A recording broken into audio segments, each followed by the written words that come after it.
Hello students, आप सभी प्रिय छात्रों का एक बार फिर से हमारे space channel science study well में बहुत बहुत स्वागत है। तो छात्रों, आज के इस लेक्चर में हम लोग पढ़ने वाले हैं बीसीसी यानी बॉडी सेंटर्ड यूनिट सेल में क्या पढ़ेंगे। हम लोग एनालिसिस कर रहे हैं। क्या एनालिसिस कर रहे हैं? हम लोग एनालिसिस कर रहे हैं बच्चों कि प्रभावी कणों की संख्या कितनी होती है। ठीक है, ए और आर के बीच में रिलेशन क्या है, कोऑर्डिनेशन नंबर कितनी होती है प्यारे बच्चों, और संकुलन क्षमता को एकदम अच्छे तरीके से पढ़ लें। तो हम लोगों ने लास्ट लेक्चर में एकदम अच्छे तरीके से यानी बच्चों क्या SCC simple cubic unit cell को बहुत ही अच्छी तरीके से डिटेल में पढ़ा है। तो अगर उस लेक्चर को आप लोग पढ़े होंगे ना, तो ये लेक्चर आप लोगों को एकदम मक्खन लगेगा। इसीलिए मैं आप लोगों के लिए ऑलरेडी इसको लिख करके लाया हूँ, क्योंकि बच्चों वीडियो बड़ा हो जाता है तो बहुत ज़्यादा प्रॉब्लम्स होती है आप लोगों को देखने में भी। ठीक है, आप लोग बोर हो जाते हैं देखने में, और मैं इसीलिए केवल आप लोगों को समझाऊंगा इस लेक्चर में। और बच्चों पहले वो लेक्चर देखिए तब ये समझ में आएगा, नहीं तो ये कुछ आपके दिमाग में समझ में आने वाला नहीं है। ठीक है, तो चलो स्टार्ट करते हैं। अगर बच्चों आपको समझ में आएगा हमारा ये लेक्चर, ठीक है, या कोई भी लेक्चर समझ में आए तो हमारे चैनल को सब्सक्राइब करके बेल आइकन को प्रेस कर दीजिएगा, क्योंकि इसी प्रकार की वीडियोस आपको हमारे इस चैनल पर मिलती रहेंगी। और आपकी जो बोर्ड एग्जाम है यानी मिशन 2023-24 है बच्चों, वो एकदम सफल, यानी जो हमारा टारगेट 90 है बच्चों, ठीक है, टारगेट 90+ का मार्क्स गेन करना है, वो 100% श्योर यानी 100% क्या हो सके गारंटी के साथ मैं बोल रहा हूँ ना। आप लोग हमारे चैनल के साथ बने रहिए 100% गारंटी के साथ। यार ये जो 90+ का हमारा ड्रीम है ना, 100% हम पूरा करवाएंगे। ठीक है, तो चलो देखते हैं। देखो, प्रभावी कण सबसे पहले देखेंगे। प्रभावी कण हम लोगों ने एससीसी यानी सिंपल क्यूबिक यूनिट सेल को पढ़ लिया है। अब हम लोग बीसीसी के बारे में पूरा एक्सरे करने वाले हैं कि बीसीसी में किस प्रकार का क्या होता है, कैसे होता है। तो सबसे पहला टॉपिक हमारे पास कि प्रभावी कणों की संख्या, जिसको हम लोग जेड से रिप्रेजेंट करते हैं, क्या होता है प्यारे बच्चों। तो देखो, प्रभावी कणों की संख्या क्या होती है। प्रभावी कणों की संख्या की बात करें प्यारे बच्चों, तो हमारा जो एफसीसी का स्ट्रक्चर है, ठीक है, वो मैं आप लोगों को बीसीसी है ना, तो बीसीसी का स्ट्रक्चर मेरा जो होता है इस प्रकार से होता है। बीसीसी यानी इसके केंद्रों पर, सॉरी बच्चों, इनके कोनों पर होता है। कहां पर? कोनों पर। कहां पर? कोनों पर क्या होते हैं? कण पाए जाते हैं। और कहां पर पाए जाते हैं? और इसके जो केंद्र पर होता है। ठीक है, इसीलिए तो बोला गया है कि बॉडी सेंटर्ड, यानी बॉडी एकदम बीच में ही बच्चों क्या होता है, हमारा केंद्र पाया जाता है। कौन केंद्र? कण, जहां पर कण उपस्थित होते हैं। तो ध्यान से देखिए, हम लोग समझ चुके हैं कि बच्चों कि जो हमारा केंद्र पर होता है कण, वो कितना योगदान देता है एक क्यूब में। तो हम लोग जानते हैं कि ये जो एक कोना रहता है वो 8 एकक कोष्ठिका में शेयर रहता है। तो इसीलिए 8 × 1/8 यहाँ पर हम लोगों ने किया है। ये लास्ट लेक्चर में हम लोगों ने जाना, इसीलिए बोल रहा हूँ कि आप लोगों को नहीं समझ में आने वाला है। आइए आप जाइए उस लेक्चर को देखिए, तभी एकदम अच्छे तरीके से ये आपको समझ में आने वाला है। तो यहाँ पर मैं बोल रहा हूँ कि यहाँ पर जो है एक कोना वह 8 एकक कोष्ठिका यानी 8 क्यूब में ऊपर नीचे दाएं बाएं, ठीक है, शेयर हो रहा है प्यारे बच्चों। तो ये हो गया 8 × 1/8 प्लस ये जो हमारा केंद्र है बीच में, ये तो हमारा एक ही इसी एकक कोष्ठिका में तो है, यह जो हमारा है, या और कहीं शेयर नहीं हो रहा है।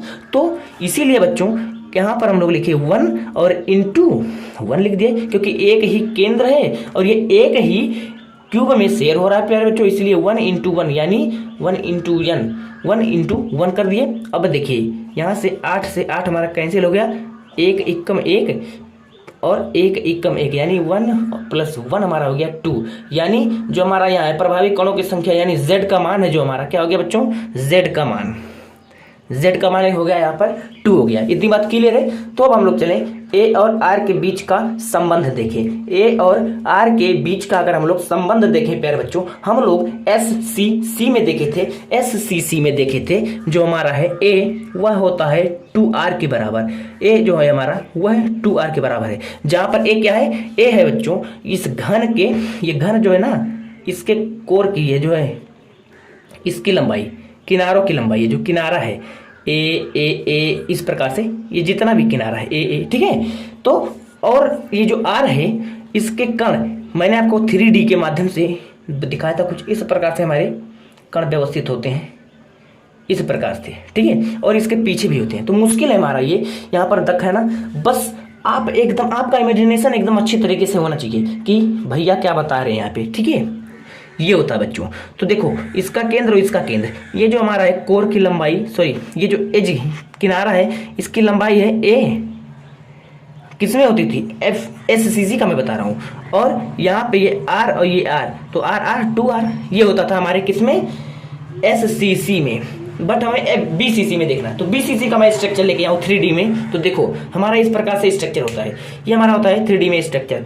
अगर हम लोग देखें यहाँ पर तो इस प्रकार से बच्चों पता चल रहा है, देखो यहाँ पर है जो एक कोना पर जो हमारा कण होते थे, यहाँ पर तो पूरे हैं, बट यहाँ पर देखा जाए तो इस प्रकार से कटे हुए हैं, ऊपर वाला भाग किसी दूसरे क्यूब में हो जाता है, तो इसीलिए यहाँ पर 1/8 शेयर होता है एक कोना। देखिए सब कटा हुआ है किनारों पर, ठीक है। तो वही बोल रहा हूँ कि 8 × 1 हो गया, और जो हमारे बीच में है ये देखो ये तो पूरा है इसी क्यूब में है, तो इसीलिए इसका पूरा भाग 1 है, यहाँ पर ही है एक ही में, ठीक है बेटा। चलो अगर इतनी बात क्लियर है तो हम लोग आगे चलें, ए और आर के बीच के संबंध को हम लोग यहाँ पर समझ लेते हैं थोड़ी सी। देखो मैं आप लोगों को एकदम अच्छे तरीके से समझाने वाला हूँ। ए और आर के बीच में जो संबंध होता है प्यारे बच्चों, मैं आप लोगों को यहाँ पर डायगोनल यानी विकर्ण को थोड़ा सा समझा दूँ, तब आप लोगों को एकदम अच्छे तरीके से मक्खन हो जाएगा चीज़। देखो विकर्ण जो हमारे होते हैं प्यारे बच्चों, हम जानते हैं कि विकर्ण हमारे दो होते हैं, एक बॉडी डायगोनल, घनीय विकर्ण, फेस डायगोनल। घनीय विकर्ण हमारे कितने होते हैं, मैंने आपको पहले ही बता दिया है कि हमारे होते हैं 4, और फेस डायगोनल 2 हो सकते हैं। कैसे बेटा, देखो ये हमारे पास है क्या है, ये हमारे पास है फलक का विकर्ण। सपोज मानिए ये हमारा है सबसे पहले फलक का विकर्ण, ये एक फलक यानी एक दीवार, सिंपली एक दीवार को आप लोग उठा लीजिए, एक दीवार आप लोगों ने उठा लिया इस प्रकार से, तो एक दीवार में प्यारे बच्चों इस प्रकार से कितने विकर्ण खींचे जा सकते हैं, 2 ही, एक इस प्रकार से और एक इस प्रकार से।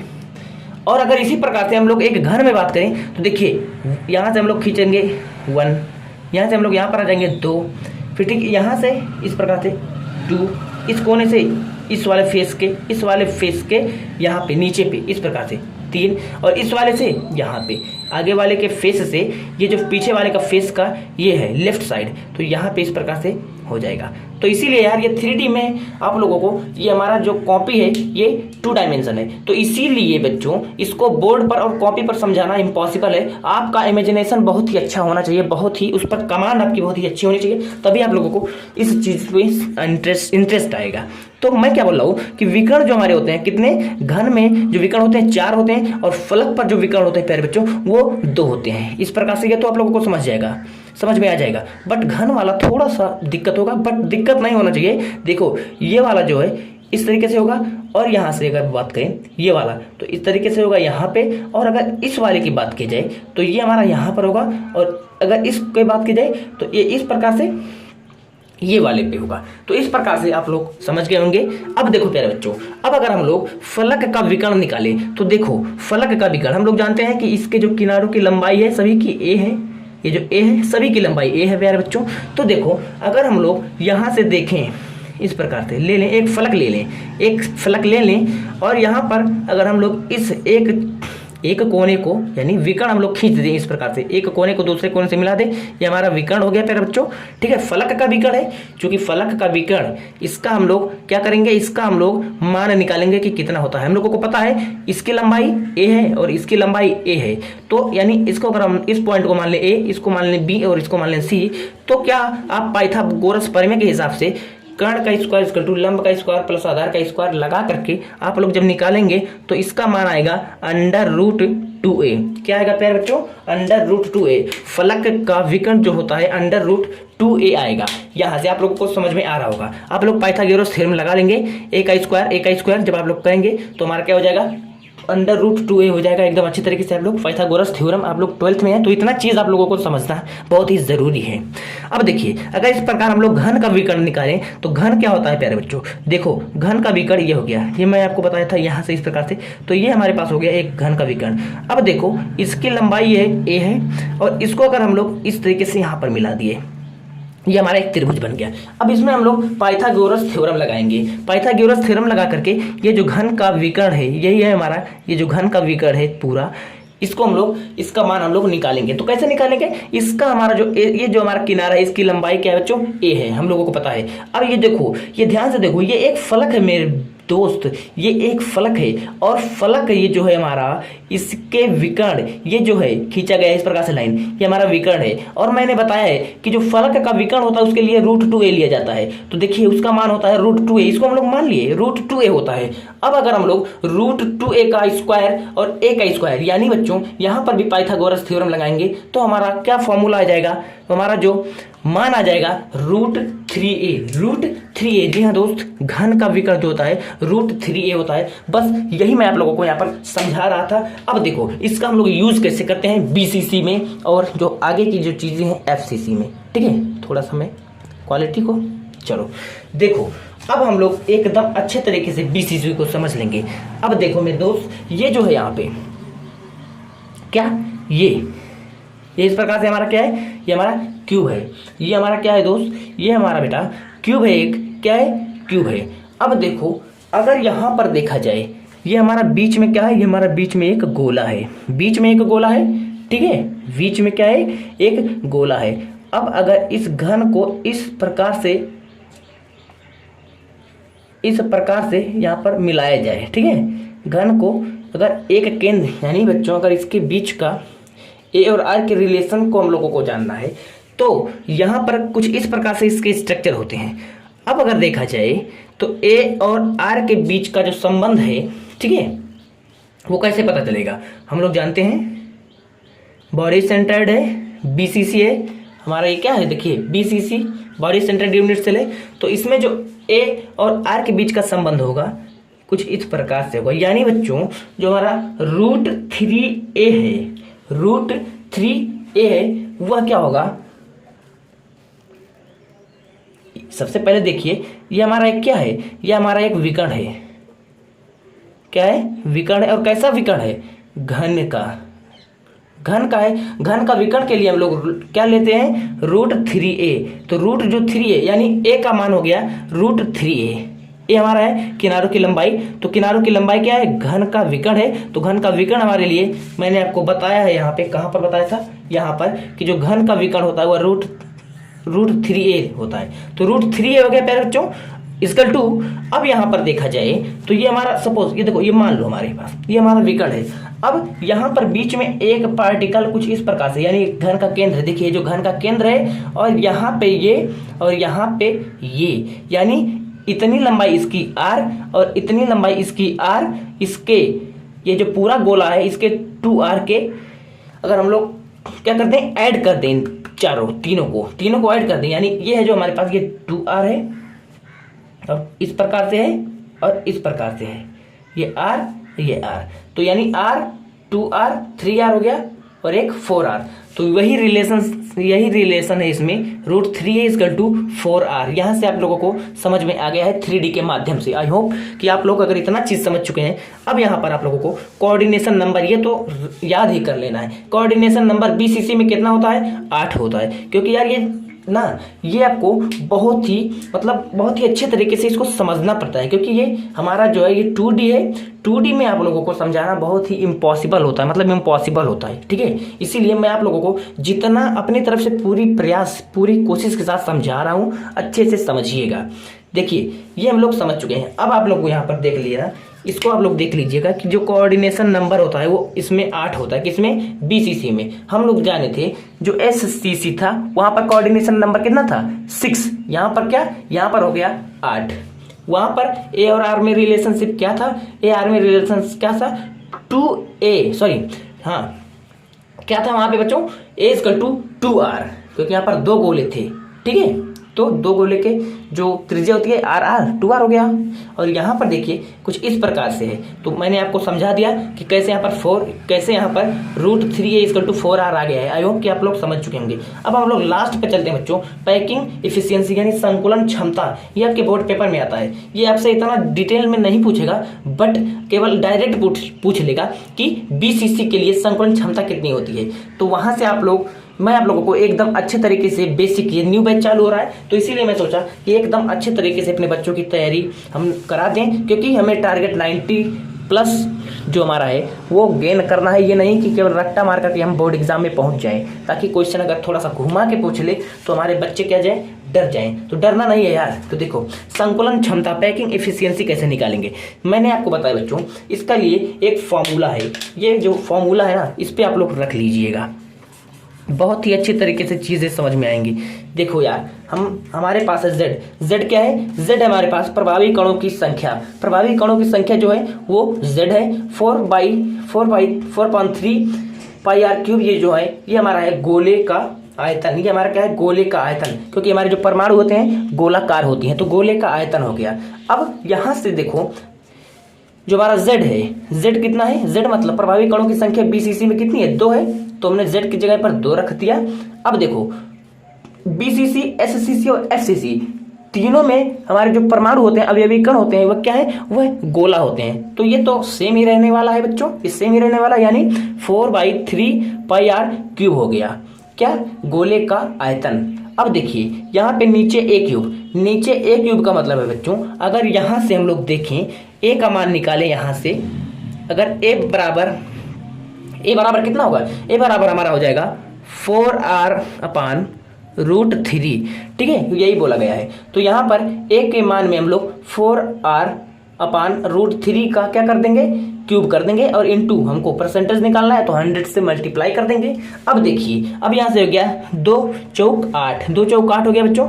अब यहाँ से अगर हम लोग देखें तो r, यहाँ से देखिए ये जो r है, r से r कैंसिल हो जाएगा, और ये जो है देखो 4 का जब हम लोग क्या करेंगे, क्यूब करेंगे, तो क्या होगा, 64 हो जाएगा, और यहाँ से इस प्रकार 3/√3 हो जाएगा 100, और इंटू 100 से हम लोग मल्टीप्लाई कर देंगे। अब देखो इसको जब आप लोग क्या करोगे बच्चों, इसको आप लोग सॉल्व कर लेना, क्योंकि वीडियो बहुत अधिक बड़ा हो जा रहा है। अगर कोई प्रॉब्लम होगी तो आप लोग कमेंट बॉक्स में कमेंट कर दीजिएगा, मैं शॉर्ट में आप लोगों को शॉर्ट वीडियो के थ्रू ये समझा दूंगा, ठीक है। देखो क्या है, अब यहाँ पर देखो, अगर आप लोग जब इसको सॉल्व करेंगे बच्चों, तो यहाँ पर 68% आएगा, क्या, BCC की जो क्या है, पैकिंग एफिशिएंसी, संकुलन क्षमता है, वो कितनी है बच्चों, संकुलन क्षमता है वो कितनी है, वह हमारे पास है 68%। आई होप कि इतना चीज आप लोग समझ गए हैं यार। अगर इतना चीज आप लोग समझ गए हैं तो अब हम लोग चलते हैं आगे बिना लेट किए हुए ही। अब हम लोग चलते हैं FCC यानी face centred unit cell, face centred unit cell को पढ़ते हैं।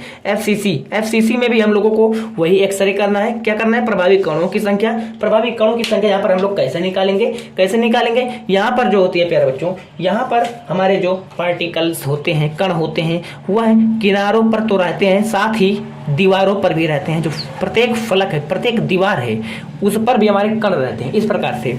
तो यहाँ पर देखिए, हम जानते हैं कि जो किनारों पर होते हैं, एक कण जो होता है वह 8 किसमें शेयर होता है, क्यूब में 8 घन में शेयर होता है, तो 8 × 1/8 हो जाएगा, प्लस ये जो है एक सेंटर, एक फेस है, ये एक दीवार है, उस पर जो कण होते हैं, या तो ये हमारे पास मान लीजिए एक दीवार है, ये तो या इस कमरे में शेयर होगा, या तो इस कमरे में तो होगा नहीं, या इस कमरे में तो होगा नहीं बच्चों, केवल लेफ्ट में होगा या राइट में होगा, बस वही बात है यहाँ पे। तो देखो 6 हैं, 1 2 3, देखो 1 और इधर वाला 2, ऊपर वाला 3, नीचे वाला 4, और क्या है उधर वाला पीछे वाला 5, और ये आगे वाला ये वाला 6। तो 6 है, कितना शेयर हो रहा है, 1/2 यानी हाफ हो रहा है, क्योंकि इस प्रकार से है, या तो इधर होगा या तो इधर होगा, इधर तो होगा नहीं, तो वही बोला गया है 6 × 1/2। अब देखो 2 3 6, 2 1 2, 1 और 3 4 हो गया, यानी यहाँ पर बच्चों z जो है, z का मान यानी प्रभावी कण की जो संख्या यहाँ पर क्या है, 4 है। 4 कणों से मिलकर ये पूरा FCC स्ट्रक्चर हमारा बना होता है। आई होप कि आप लोगों को इतना चीज समझ में आ गया है।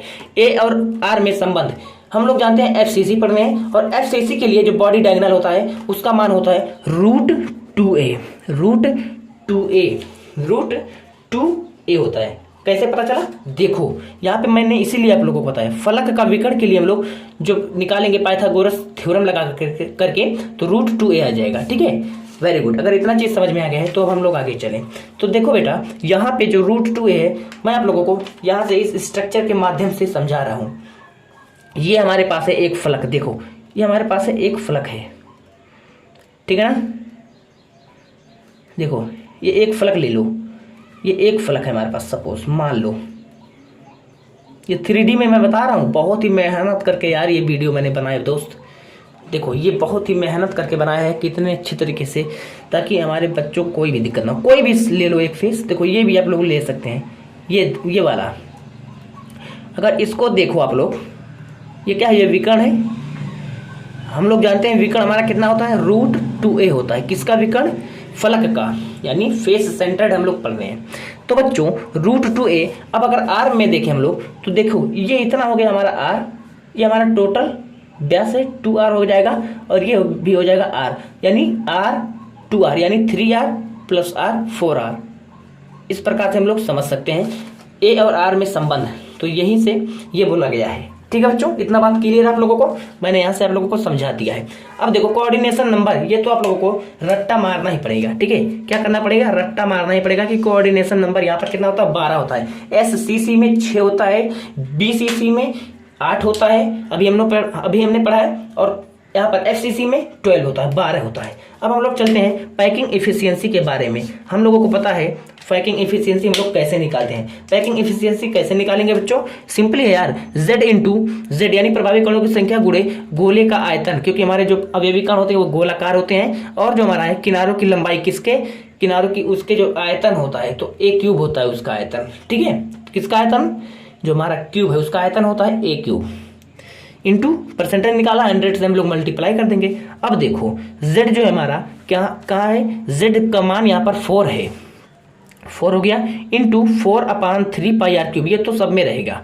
अब देखो यहाँ से अगर हम लोग A का मान निकालें, ठीक है, A को अगर, तो यहाँ पर हो जाएगा 4r√2a, सॉरी √2 हो जाएगा। ठीक है, क्योंकि A को हम लोग इधर ट्रांसफर किए हैं, A को यहीं पर रहने दिए हैं, और अंडर√2 को कहाँ पर, यहाँ पर मल्टीप्लाई गुणा में था, इधर हम लोग भेज दिए तो भाग हो गया। ठीक है ना, वही बात है। तो देखो बेटा, यहाँ पर हम लोग अगर इसको कैंसिल करेंगे तो क्या होगा, इसको जब हम लोग सॉल्व करेंगे, आई होप कितना चीज़ आप लोगों को समझ में आ गया है। A³ है, अगर A का मान यहाँ से हम लोग यहाँ पर पुटअप कर दिए हैं 4r/√2a, √2 का क्यूब, तो यहाँ पर अगर आप लोग इसको सॉल्व करेंगे तो इसका जो आएगा क्या, पैकिंग इफिशियंसी, यानी बच्चों पैकिंग इफिशियंसी यानी कि जो कण होते हैं कितने स्थान यहाँ पर लिए हुए हैं, तो क्या कितना स्थान लिए हुए यहाँ पे, 74%। अगर इतना चीज़ आप लोगों के समझ में आ गया है प्यारे दोस्तों, तो मैं आप लोगों से अब यहाँ पर इस वीडियो को यहीं पर रोक रहा हूँ, यानी द एंड कर रहा हूँ। आप लोगों को ये लेक्चर हमारा समझ में आ गया होगा, BCC और FCC को एकदम अच्छे तरीके से आप लोगों ने समझ लिया है। तो मैं आप लोगों को एक शॉर्ट में यार पैकिंग एफिशिएंसी कैसे निकालेंगे वो मैं यहाँ पर बता दे रहा हूँ, क्योंकि ये वीडियो भी बहुत ही बड़ा हो गया है। तो जब बड़ा हो गया है तो देखिए SCC के लिए क्या होता है, SCC के लिए Z इंटू क्या बच्चों, Z इंटू 4/3 πr³ इंटू 100। और अगर देखें BCC के लिए, यहाँ पे इसके लिए भी Z इंटू 4/3 πr³ इंटू 100। इसी प्रकार से FCC के लिए भी क्या, Z इंटू 4/3 πr³ इंटू 100। यहाँ पर क्या होता है, यहाँ पर जो हमारा जो है क्या बच्चों, सॉरी जो A है वह 2r के बराबर होता है, तो इसीलिए यहाँ पर A की जगह पर हम लोग 2r का क्यूब कर दिए हैं। और अगर BCC का देखें तो BCC हमारा जो है बॉडी डायगोनल यानी √3a = 4r होता है। तो यहाँ से देखें तो अगर हम लोग देखें A का मान देखें तो क्या होता है 4r/√3 का हम लोग यहाँ पर क्यूब कर दिए हैं A की जगह पर। और Z यहाँ पर कितना होता है, BCC में 2 होता है और यहाँ पर 1 होता है। और FCC में कितना होता है प्यारे बच्चों, FCC में हमारा होता है, अभी हम लोगों ने पढ़ा है, FCC में हमारा होता है कितना, FCC में हमारा परमाणुओं की जो संख्या होती है वो होती है 4। FCC में कितनी होती है, 4 होती है। ठीक है, तो FCC में क्या है, फेस सेंटर्ड है, यानी यहाँ पर √2a = 4r होगा। और जब √2 अगर a यहाँ पर a का मान हम लोग रखें तो क्या हो जाएगा 4r/√2 का यहाँ पर क्यूब हो जाएगा। बस इसी को आप लोग सॉल्व कर लीजिएगा और एकदम 100% आप लोगों को संकुलन क्षमता बहुत ही अच्छी तरीके से बच्चों ज्ञान में, यानी बच्चों आप लोगों को एकदम अच्छे तरीके से अब संकुलन क्षमता कैसे निकालना है, एकदम बेसिक लेवल से मैंने आपको एडवांस लेवल तक पढ़ा दिया है। अगर आप लोगों को ये वीडियो पसंद आया हो, अगर समझ में आया हो तो हमारे चैनल को सब्सक्राइब करके बेल आइकन को प्रेस कर दीजिएगा और अपने दोस्तों के साथ जरूर शेयर करिएगा। तो मिलते हैं अगले वीडियो में, तब तक बने रहिए आप हमारे चैनल के साथ।